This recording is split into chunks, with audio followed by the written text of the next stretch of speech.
너희 도나도스의 디렉터스 컷. 경고. 스포일러가 싫으신 분들은 청취를 피해 주시거나 영화를 관람하신 뒤 들어주시길 바랍니다. 네, 자 드시고 오셨나요? 야, 깜빡 졸았네요. 네. 후반전 가겠습니다. 신기한 게 대부분 우리 그 유튜브에도 올리니까 뭐 백업용이라 사실 대단한 의미는 없는데 유튜브에도 올리곤 있어요. 이게 네. 아무래도 팟캐스트는 지금 망해가는 분들 미안한데 팟캐스트는 수익 구조나 이런 것도 그렇고 사람들이 다 유튜브로 옮기니까 작년에 제가 구독해서 듣던 방송들이 없어지기도 했고 하면서 지금 팟빵엔 들을 게 없어 내가. 그래서 저도 유튜브로 요즘에 보거든요. 네. 그런데 신기한 게 다른 방송은 다 우리가 전반전 후반전 하면 대부분 전반전 듣고 후반전은 안 듣기 때문에 전반전이 더 많아요. 근데 신기한 건 슬램덩크는 후반전이 뭐 1,500, 1,600 계속 조회가 늘어나고 있고 지금 400만 거의 넘어갔다고 들었거든요. 그래요. 영화가. 예. 비례해서. 근데 전반전은 알아서 어떻게 안 듣지? 난 그게 제일 궁금한 게. 그냥 영화 자체가 후반전이 재밌어서 그런 거 아닐까요? 아니 근데 우리 방송이 전반전에 영화 얘기 안 하는지 하는지를 모를 거 아니야 사람들은. 누구야? 잡어. 그래서 되게 신기한 게 전반전에서 얘기를 했나? 유튜브도 일정 시간 재생을 해놔야 되나요? 조회수가? 수익 구조요? 네. 수익 구조는 이래요. 1,000명 이상 구독자가 우선 확보된 상태에서 한 달에 1,000시간 이상 듣거나 아니면 몇만 뷰 이상 되면 수익 그 광고가 붙는 조건이 돼요. 아니면 뭐 이런 그런 게 있습니다. 근데 우리는 멀었어요. 그 조회수 들어가는 것도 네. 혹시 몇 초 이상 듣고 있어야 조회수에 포함이 되나요? 저는 그게 있어야 되는 걸 알고 있긴 해요. 있을 거예요. 그러니까 예를 들면 잠깐 들었다가 영화 아니면 아니 근데 그거가 상관은 없을 텐데 한 아이디로 볼 수 있는 게 한계가 있을 거예요. 그래가지고 왜냐면 그 쇼츠는 해당이 안 되고 영상만이라고 된 거 보면 예를 들면 저거 있어요. 그 음원 사이트에서 스트리밍 할 때 볼륨 몇 이상 돼야 됩니다. 네. 보험을 하고 돌리는 그런 사람이 많아가지고 무조건 저 볼륨 몇 이상 돼야 되고 몇 초 이상 들어야 되는 게 있어요. 그래서 제가 알기로는 유튜브다 막 있는 거로 알고 있어요. 정확하게 모르겠지만 왜냐면 안 그러면 의미가 없거든요. 뭐 그렇기도 하고 그리고 이제 좀 앞으로 쇼츠에도 광고 붙이겠대요. 네, 그래가지고 이제 점점 10초 안에 광고를 붙여 미친놈. 근데 오히려 더 재밌는 것 같아요. 왜냐면 이제는 광고도 짧게 보는 거죠. 60초가 깔려. 그러면 2초짜리 한 거 이런 거 나오겠네. 네, 제가 이거를 쇼츠를 만들어봤더니 그때 말씀드렸지 않습니까? 57초인가가 넘어가면은 일반 동영상으로 바뀌어요. 정확히 57초인가 58초인가 그렇더라고요. 그래서 1분이 넘으면은 안 돼요. 쇼츠가 안 돼요. 네, 그렇습니다. 쇼츠 하시는 분들 참고하시고요. 네, 꿀팁. 아무튼 그래서 좀 특이하다 얘기를 먼저 드리고 이제 또 후반전으로 들어갔습니다. 근데 우선은 그 스토리 진행하기 전에 제가 그걸 AS를 좀 해야 돼요. 저번에 그 우리가 그 블랙팬서 방송했을 때 제가 네이머가 어벤져스 멤버였다고 얘기를 했는데 그건 아니고 어벤져스랑 싸우는 빌런으로 나오는 정도로 강한 캐리였고 제가 그 무의식 중에 아쿠아맨이랑 헷갈려가지고 그거랑 또 하나는 제가 그때 추천해요. 백룸이라는 영화가 있는데 백도어라고 계속 했더라고요. 바이러스인 줄 알았죠. 그 백룸이라는 거는 지금 A24에서 영화로 만들고 검색을 해봤는데 이 백룸이라는 세계관을 갖고 팬들이 또 영상을 만들고 해서 그 세계관 규모가 엄청나게 커요. 그 백룸의 1층은 뭐고 2층은 해서 괴담처럼 계속 해서 어마어마한 세계관이 갖고 노는 사람들이 유저들이 있더라고요. 그래가지고 좀 그 괴담이나 음모론 같은 거 좋아하는 분들은 그 백룸이라는 거를 좀 검색해서 나무위키나 이런 걸 보시면 재밌는 영상들이나 이런 게 많으니까 좀 참고를 하시면 좋을 것 같고 자 오늘 이제 197화에서 본편에서 다룰 영화 제목이 뭐죠 해백님? 네, 올빼미입니다. 올빼미입니다. 기가 내려가 있으면 올빼미, 기가 올라가 있으면 부엉이지. 외국에는 구분이 없어요. 한국에만 있는 구분이에요. 아울인가요? 예, 올. 그래서 근데 귀엽지 않아요? 왜 굳이 구분을 했지라는. 같은 종인데 우리나라에서는 그걸 왜 구분했지? 부엉부엉 소쩍소쩍 네 우는 소식 적다고 울죠. 소쩍새는 가난할 때 며느리가 죽어도 새가 된다는 소쩍새. 아무튼 올빼미 보고 나니 제목 잘 지었다라는 생각이 좀 들고 우선 몬스터부터 들어가 볼까요? 안 감독의 몬스터.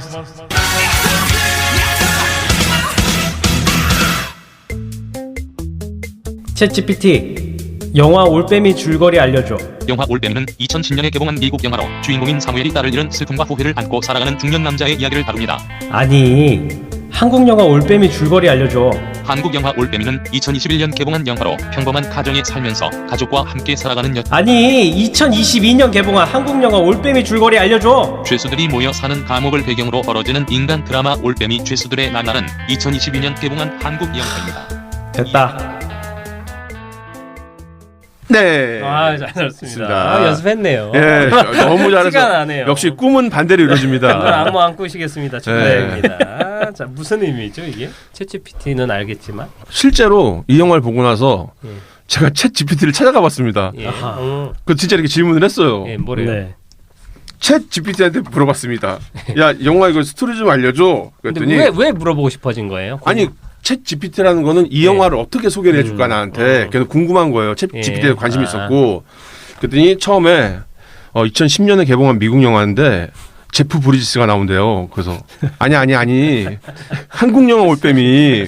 가 나오네. 그랬더니 한국 영화 올빼미는 2021년 개봉한 영화인데 박지영 씨가 나오고 경찰을 꿈꾸는 이상적인 딸을 두고 있는 아니 2022년에 개봉한 한국 영화 올빼미 알려줘. 그랬더니 김하늘 씨가 나오고요. 이주영이 감옥에서 뭐 됐다. 개인의 경험담을 아니, 담는군요. 이 올빼미가 예. 정확하게 모르더라고요.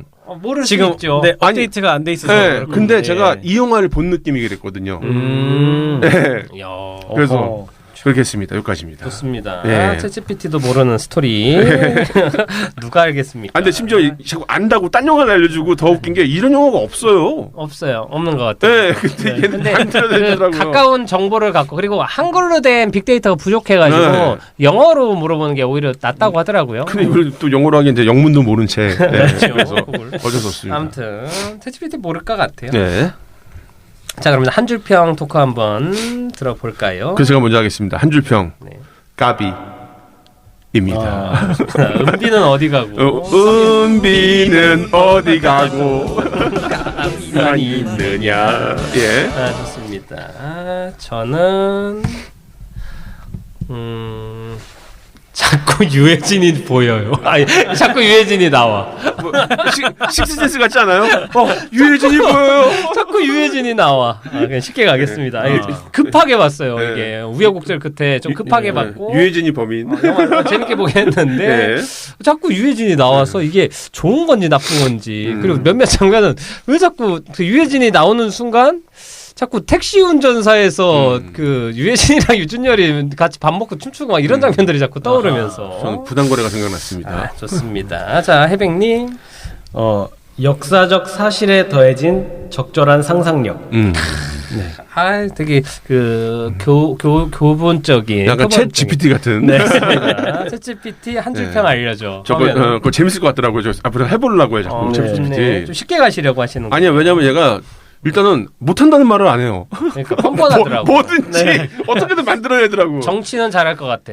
되게 뻔뻔해. 지금 아직 업데이트가 안 돼 있어가지고 대통령 알려달라 하면은 이제 문재인 전 대통령 이름이 나옵니다. 그것도 그렇고 한국에서 제일 위대한 위인들 가르쳐 주세요 했더니 한국에서 김정일이랑 뭐 이렇게 하여튼 그리고 그러고 있어. 엉망진창이에요. 세종대왕의 그 추파춥스 사건을 알고 있냐? 그러면 그걸 만들어줘요. 그게 뭐예요? 아니 이게 말도 관련 안 되잖아요. 없는 근데 거를. 그 유명한 한국의 사건 있잖아. 사건이라고 해서 그러면은 나오더라고요. 걔가 만들어줘요. 그래서 이제 내가 보면 챗GPT라는 게 그리고 이제 어떤 AI 사진이나 이런 것들이 그러니까 원본을 수정한 것들인데 그럴싸한 수정본들이 너무 많기 때문에 이제 제가 보기엔 고도화될수록 인터넷을 더 못 믿게 될 확률이 높아요. 이미 맞습니다. 나무위키나 이것도 나무위키에 있는 것 중에 말 안 되는 가짜 왜냐면 그 아무나 참여할 수 있는 그렇죠. 거기 때문에 그리고 본인이 수정해달라고 안 하면 그냥 유지가 돼서 그 지금 엉망진창인 정보 많은데 나무위키는 우리가 보고 따를 게 그거밖에 없으니까 되게 지금 성경처럼 믿지 않습니까? 나무위키. 미국 위키피디아. 한때는 검우위키라고 했었는데 검은거 뭐죠? 끄라고요. 믿으면 안 돼요. 네. 정보도 그렇고 그렇습니다. 앞으로 점점 더 심해질 거다라는. 예. 예, 좋습니다. 예. 한주평 몬스터 잘 들어봤고요. 한주평도 잘 들어봤고 안 감독님이 까비. 예. 왜 그랬는지 알겠고 전 자꾸 예. 유해진이 보여요.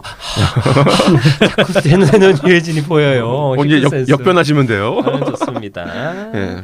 자 그러면 전설의 교양 잠깐만 들어갈게요. 사실 할 얘기가 별로 없어요. 예. 전설의 교양.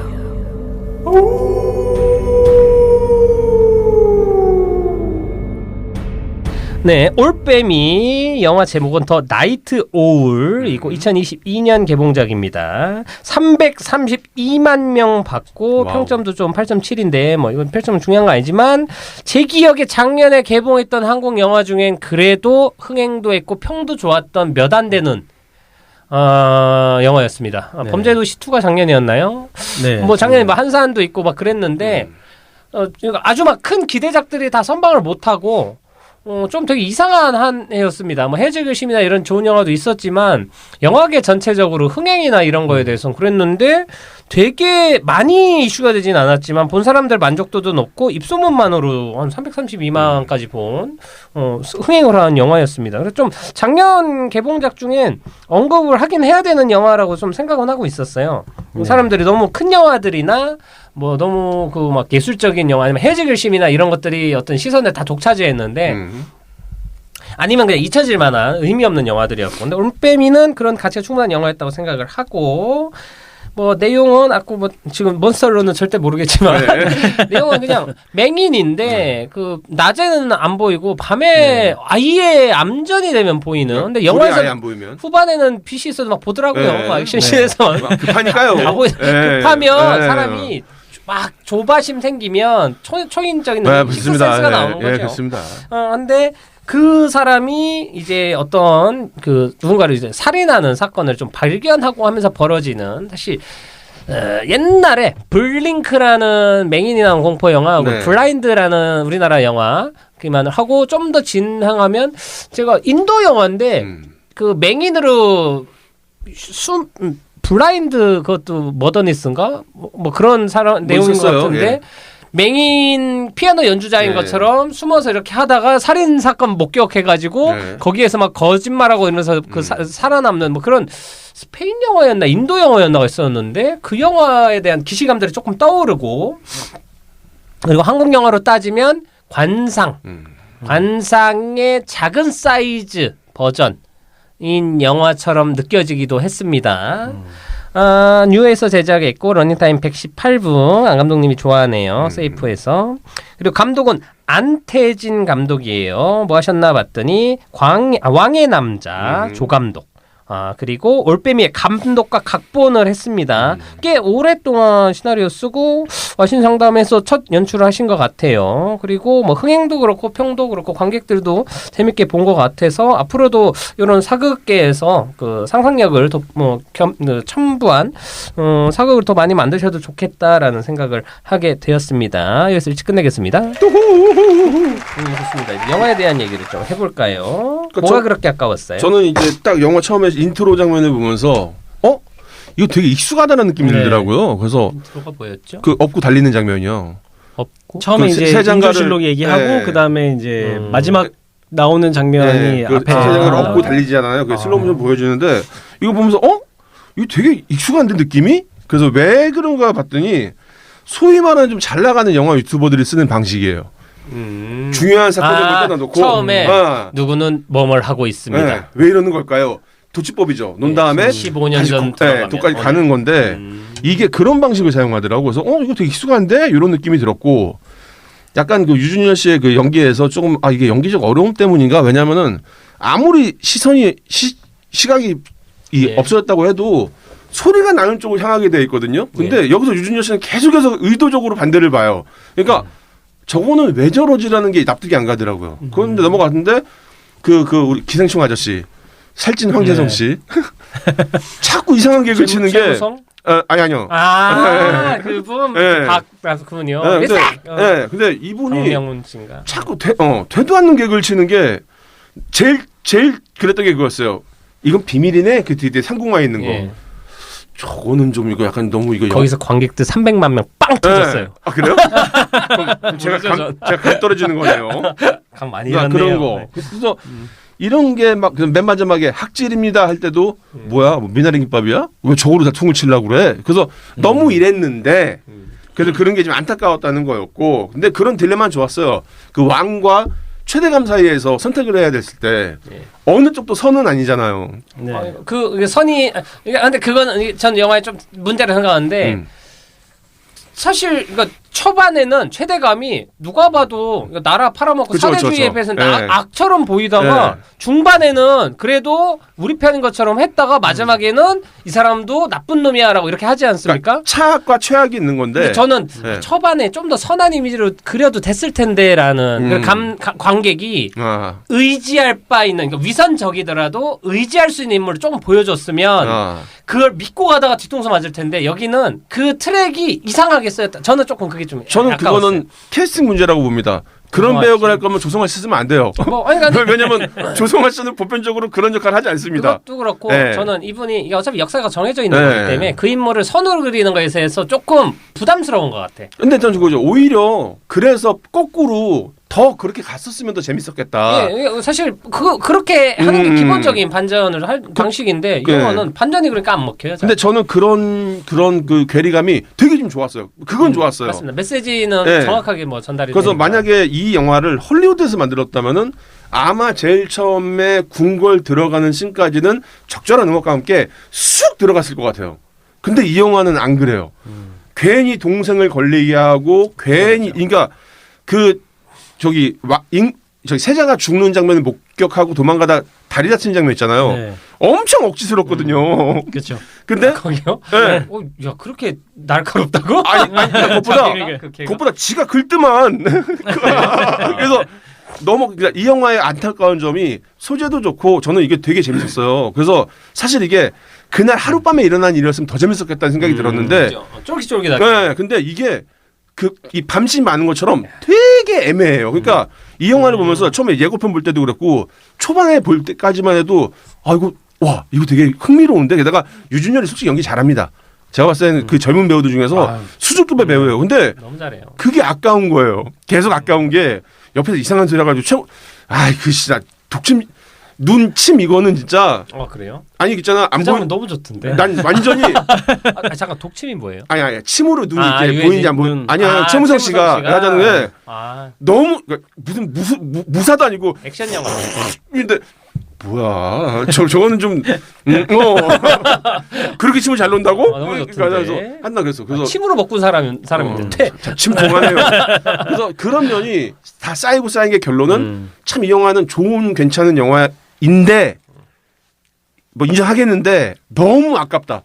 좀만 더 섬세하게 좀만 더 이랬으면 좋지 않았을까. 안 감독님이 얘기한 것처럼 좀 디테일 놓친 게 아니 안 보이는 사람인데 시선이 왜 안 돌아가냐 하잖아요. 왜 그러냐면 유준열은 밤에 보여.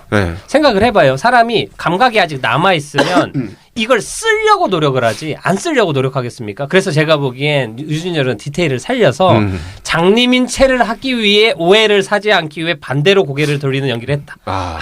요거를 안 감독님이 눈치 못 챘다. 이런 걸 유명한 말로 아이고 궁에 나셨네 라고 하지요. 하여튼 근데 사실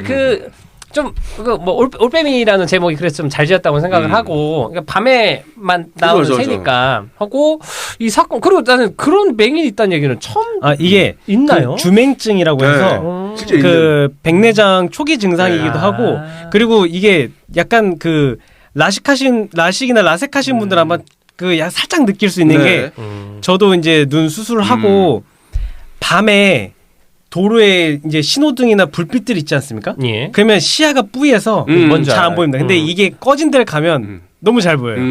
그래서 빛번짐 현상이 나는데 이게 백내장 초기 때 좀 심하신 분들은 빛이 있으면 여기가 너무 뿌해져서 앞이 잘 안 보이고 그런 증상이 나온다고 하더라고요. 주맹증. 눈 나쁜 사람들은 별의별 꼴 다 당합니다. 네. 아무튼 실제로 있을 수 있는 건 확실하군요. 맞습니다. 소재나 이게 되게 특이했어요. 아직 한 번도 못 본 적이 없고 사실 저런 아이디어를 냈다는 거 자체가. 그 솔직히 참신했어요. 그래서 와 이거 괜찮다. 그리고 그거를 스릴러적인 요소랑 좀 잘 써먹고 후반에는 좀 무너지긴 했지만 하고 제일 중요한 건 이게 제가 이제 한국 국사에 좀 약한 편이어가지고 뭐 인조도 그렇고 그 사실 그 얘기 들어보니까 남한산성 얘기가 나오고 해서 삼전도에 구력했던 남한산성의 박해일이 나이가 들어서 이제 유해진 씨가 된 그쵸, 거고 그쵸. 늙으면, 그리고 네. 그때 나라를 뺏기면서 이제 자기 아들을 그쪽에 이제 포로로 보내서 해서 거기에서 결혼하고 해서 다시 보내서 이쪽 영향력을 끼치려고 한 청나라 이야기라는 것들 이런 것들이 또 대충은 알겠는데 그럼에도 이제 뭐 인조반정이나 뭐 이런 것들에 대해서 정확히 잘 모르고 있어서 역사를 아는 사람들이 이 사건을 볼 때는 그러니까 역사 아는 사람들은 끝을 알잖아요. 그렇죠. 뭐 우리 대체 이게 뭐 히틀러 죽이는 그 바스타드 같은 영화는 아니니까 그러니까 끝을 아는 사람들이 볼 때 이 영화 어떤 느낌일지가 더 쫄깃한지 아니면 식상한지가 좀 궁금했고 저는 역사를 모르니까 사실 전혀 감도 안 되게 봤거든요. 좀 무슨 역사나 이런 거에 좀 해백님한테 좀 이게 일단은 인조 반정을 통해서 이제 인조가 왕이 되죠. 그렇죠. 광해군을 몰아내고 왕이 되고 그리고 이제 그러면 이병헌을 몰아내고 유해진이 왕이 된 거예요. 아니죠. 박해일이죠. 박해일이 왕이 되고 박해일이 나라 뺏기고 나이 먹어서 유해진 유해지지는 않았더라고요. 이제 머리 찢고 나서 이제 회복하는 과정에서 유해진 씨가 되신 거죠. 아이고 저런 상처가 컸구나. 그래서 구원하사도 오고. 그래서 이게 저는 이제 역사 얘기 해드리면서 조금 아쉬운 부분들이 약간 캐릭터 구축인데 그렇게 해서 삼전도 굴욕을 당할 때 이제 여기 배우 누구죠? 그 소용조 씨. 누구지? 안은진 씨인가? 예, 안은진 배우님? 예, 그 여자분. 여자 그 색깔 들어온 여자 있잖아요. 안은진 씨. 네. 그 비단 주고서는 의뢰하는 나쁜 여자. 싸대기 맞는 분. 네, 신문순 줄 알았습니다. 그분이 4대 악녀입니다. 조선시대 4대 악녀로 꼽히는 분인데. 장록수, 장희빈. 김계수. 4대 안장김. 완장님. 뭐야 이거? 넘어가. 마이너스 1점. 넘어가. 위험하다 이거. 그래서 4대 악녀로 꼽히는 분인데 이분이 인조 삼전도 있을 때 같이 있었고 그 이제 베테랑이네. 왜 이렇게 젊지 그런데? 네, 좀 젊게 나왔죠. 원래 나이가 있겠네요. 좀 있겠죠. 실제는. 네, 약간은 아마 있을 것으로 보입니다. 너무 젊게 나왔어요. 이제 그리고 나서 아들이 이제 청나라로 볼모로 끌려가서 거기서 생활을 하고 거기서 정말 되게 노예처럼 그러니까 그 청나라 왕이 지금 이제 전화가 아니죠. 그러니까 이제 전보를 붙여서 옆에 이제 살고 있는데 차 마시러 와라. 그래서 이제 아침에 막 빨리 나옵니다. 나와서 이제 자기 앞에서 자 이거 마셔. 그래서 한 컵을 딱 마시면 자 할 얘기 없으니까 이제 가. 약간 이렇게. 한 나라에 어떻게 보면 세자를 그렇게 좀 많이 부려먹었던 셔틀버스 부리듯이 그렇게 해서 이제 돌아왔는데 이제 이 세자가 얼마 못 가서 죽거든요. 실제로 죽고 그리고 이 죽음에 대해서가 미스터리입니다. 아직 풀리질 않았고 설이 많아요. 근데 이제 학질로 죽었다고 했는데 피부가 너무 검었고 막 이래서 이제 독살 당한 게 아니냐. 다리가 부어 있고. 라는 게 있었는데 문제는 이걸 증언해 줄 사람들이 있었는데 소용조 씨로 인해서 다 죽습니다. 그러니까 원래는 아들이 셋이 있었는데 소용조 씨가 일단은 부인을 독살하려고 했다. 그래서 실제로 이거는 실체 사건이고 전복에다가 독살하려고 했다 해서 이제 이 사람을 죽이게 되고 그다음에 아들들이 이제 있었는데 인조도 그래서 아마 같은 편이지 않았을까 했던 게 이 소문이 돕니다. 이 여자가 죽으면서 아들들한테 소용조 씨 때문이니까 복수를 해달라라고 혈서를 남겼다. 이거를 인조가 얘기를 하거든요. 역사서에 보면. 근데 인조가 그렇게 얘기한 다음에 그러면 신하들이 이제 그 궁녀들이랑 다 이 부인 편을 들거든요. 그렇죠. 이거 억울한 죽음이다. 근데 그 궁녀들도 죽임을 당하고 인조가 이 사건은 수사하지 마라라고 하고 이 아들들을 다 귀양을 보냅니다. 양아치네. 그래서 귀양지에서 둘은 죽고 한 명만 살아남고. 그래서 그런 스토리이고 인조도 학질로 죽어요 실제로. 실제로 학질로 죽습니다. 그래서 이 영화가 재밌었던 거는 그 역사적 사실을 그대로 가져오면서 그 사이에 비어있던 공간들, 그러니까 미스터리한 부분들을 되게 독특한 소재로 채워 넣어서 되게 흥미진진하더라고요. 그러니까 작가적 상상력으로 잘 네. 껴낸 거죠. 그러면 이 영화 보면 때도 첫 번째 그 세자가 죽었을 때도 학질입니다라고 대사 치는 거 이게 사실 네. 역사적으로도 상당히 의미가 큰 의미가 대사고 네, 맞습니다. 학질입니다라는 대사로 영화를 끝내는 것도 상당히 중요가 있는 거죠. 네, 네. 그리고 중간에 그 세자 치료할 때 침 났을 때 그 장면은. 그것도 역시 독사해설에 대해서 그것도 오 이렇게 보게 되더라고요. 예. 이게 아쉬운 게 소영조 씨가 그 정도의 캐릭터인데 너무 설명이 없으니까 네. 약하죠. 저 여자는 왜 그냥 저러지라고밖에 약간 생각이 안 들고 유혹하고 야망 네. 있는 걸로 보이는. 악녀와 못난은 다른 개념이거든요. 네. 여기는 못난 사람처럼 보이니까 싸리기 맞죠. 아 좀 네. 그것도 짜치는데? 그렇고 사실 이 영화 가장 큰 아쉬운 건 그 어떤 중반까지 너무 좋았어요. 중반까지는 소재도 좋고 다루는 방식, 유전도 좋고 딱 왕도 좋았어요. 근데 그 본질적인 진실이 밝혀진 다음에 그 장면 나는 너무 좀 긴장감이 안 드는 게 거기 이형이 또 있고 그 소영 그분도 있고 근데 그 세자 안에 황후라고 해야 되나 네. 와가지고 얘기를 하잖아요. 네. 근데 자기 홀몸이잖아 여기 저기 사방에 적인데 그러니까요. 그리고 아니 침 넣고 있는 소경을 그 걔를 믿고 얘기를 한다는 것도 그런데 거기에서 너무 당당하게 얘기를 하는 것도 너무 리스크가 큰데 그러니까 맞습니다. 너무 그러니까 인물들이 생각이 깊지 못하고 너무 좀 약하다? 좀 그 캐릭터들이 좀 약하게 구축됐다라는 생각이 들고 그 디테일이 떨어져요. 네. 거기에서 그 등에 침이 막 흔들리는 걸 보고 나서 이 사람이 나쁜 사람이라는 거를 유준열이 눈치채지 않습니까? 근데 사실 유준열이 거기에서 갑자기 뭐 이형이 서인님은 그런 게 아닙니다라고 외치잖아요. 네. 사실 그거는 여기에서 얘기해봤자 소용없어. 자기 살려고 면피긴 한데 왕 앞에서 그렇게 얘기한 것만으로도 죽을 수 있어요. 그렇죠. 아니 네. 이 새끼가 이거 미쳤나 이렇게 얘기할 수 있는 상황인데 그러니까 갑자기 권위가 이게 확 사라지고 그 장면부터 이제 유해진 씨가 나와요. 제가 뭐 하고 이게 저는 이게 뭐라면 그 왕들이랑 이 사람들 갑자기 시정 잡배가 되는 느낌으로 동네 양아치들로 바뀌지 않습니까? 말투도 바뀌고 행동들도. 근데 이게 그걸 재미라고 의도라고 하면 좋을 수도 있는데 내가 볼 땐 뭔가 비현실적이고 인물들이 너무 납작해지고 좀 약해지고 매력이 사라지더라고요. 우리가 그때부터. 못 따라가요. 그 속도로 못 따라가는 게 응. 갑자기 왕이 그래버리면 싸대기 때리고 모멘트가 돼야 돼요. 왕이 눈치를 네. 보잖아요. 네. 아니 왕이잖아. 심지어 내가 하는 말이라도 누가 들어도 상관이 없는 사람인데. 그러니까 방금 얘기한 것, 아까 그 얘기였는데 공감 가는 게 저는 유준열의 선택이 하나도 공감이 안 갔던 게 A를 선택한 이유는 사실 B였어라는 걸 알게 되는 순간 이게 돼야 되는데 근데 왜 그랬어? 그때는 이게 있고 그건 영화 전반적인 문제입니다. 네. 억지 장치가 많아요. 네. 맞아요. 그러니까 제가 지난 방송부터인가 계속 미나리 김밥 얘기하는 게 뭔가 이게 되게 획기적인 줄 아나 봐요. 근데 아니에요.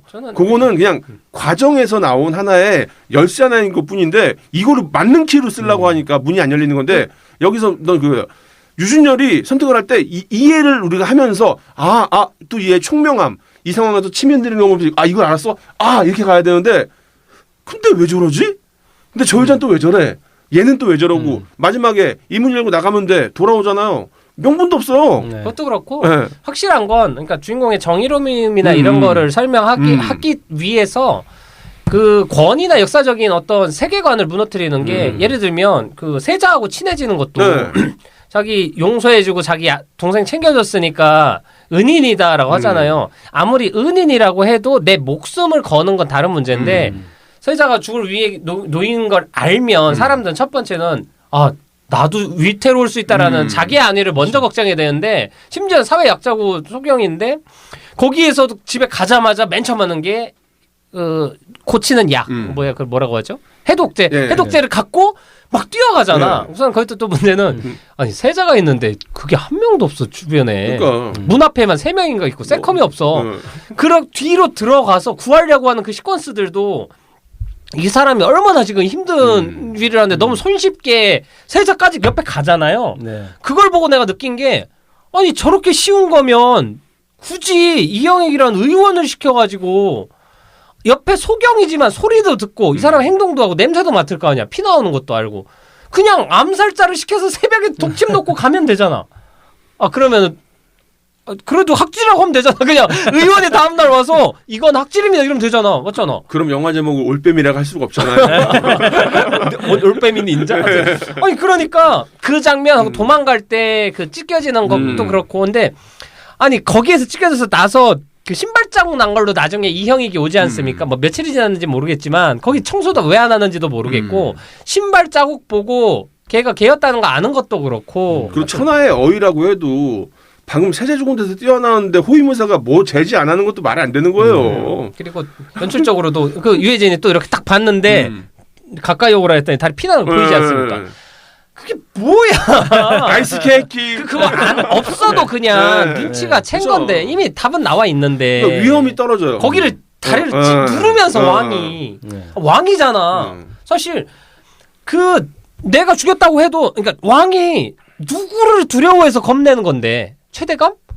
아니 그러니까 여기에서 왕이 왜 눈치를 봐요? 그쵸. 맞잖아요. 그렇죠. 왕인데 지금 그러니까 왕은 지멋대로 해도 되는 게 왕인데 그러니까 그 아니, 당시에는 왕이 막 눈치 봐. 내가 죽였다 해도 왕을 처단할 사람이 없어요. 차라리 청나라 사신이 머물고 있었다라고 가정을 하고 이 정보가 청나라로 세면 안 돼. 뭐 이런 거라도 있으면 모르겠는데 최대감 눈치를 본다고? 절대. 최대감은 나중에 최대감이 문제가 돼도 이 영화에서 이미 나와.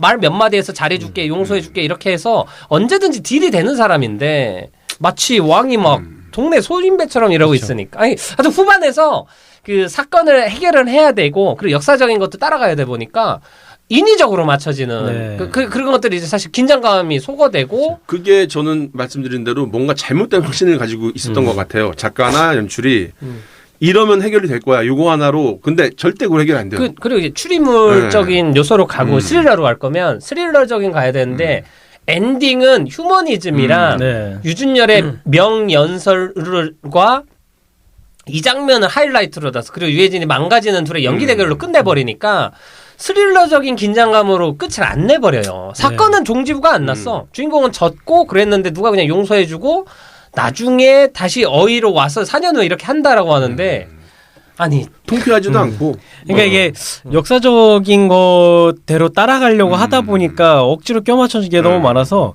저는 좀 개인적으로는 사실 동생 얘기는 없었어도 되지 않을까. 차라리 그러니까 그 시간에 전혀 소용이 없어요. 네, 왕궁 안에서 인물들 얘기를 더 집중을 했으면 차라리 낫지 않았을까. 그리고 그 아까 말씀하셨듯이 중간중간 개그 그 부분들은 오히려 긴장감을 떨어뜨리는 부분들이라. 아니, 오히려 필요해져요. 네. 내가 좀 긴장하면서 보고 싶은데 이상한 소리 하고 왔어. 이게 되는 게 좀 그러니까요. 커요. 아마 대중 영화로서 선택을 한 것 같고 그리고 또 제일 큰 문제가 뭐냐면 세자만 얘기를 하면 그러니까 인물들이 얼마나 그 되게 조촐하고 얇게 쌓였냐면 세자가 죽으면 그러니까 죽기 전에 몇 마디 하고 인간미 느껴지지요. 뭐 이완용이든 누구든 약한 사람 앞에서 착한 짓 할 수 있어요. 그거는 중요한 게 아닌데 이 영화에서 보면 세자가 유해진하고 초반에 나누는 대사를 보면 그 유해진의 쇄국 정책이 문제가 있다. 시대를 받아들이라는 얘기를 하는데 이 이야기가 사실 남한산성에서 이병헌이랑 그렇죠. 김윤석 씨가 했는데 이거는 첨예한 대립이고 시간을 지나서 볼 때 개척을 외쳤던 애들 중에 이완용도 그렇고 다 걔네들이 그걸 명분으로 해서 나라를 팔려고 했던 사람들이라 사실 이 논쟁만 볼 때 세자가 올바른 사람인지에 대해서 우리가 사실 이 사람이 인간적으로 착한 사람이냐와 이 사람이 한 행동이 올바르냐 그런 거에 대해서는 별개인데 앞에 이 사람과의 어떤 갈등 구조를 보여주는 것처럼 해서 인물들을 되게 어떤 거 층을 쌓는 것처럼 하다가 그냥 유준열 만나고 착하고 휴머니즘 있는 사람이 하고서는 착한 사람이 희생된 걸로 그냥 끝내버리면 앞에 그 장면 의미가 없는 장면이에요. 그러니까 저게 옳다가 되면 안 돼요. 그냥 그 의견인 것 뿐이지. 그래서 조성아 씨 캐릭터도 처음엔 누가 봐도 악역이거든요. 그 옆에서 임금 함부로 대하고 완전 그 뭐라고 하죠?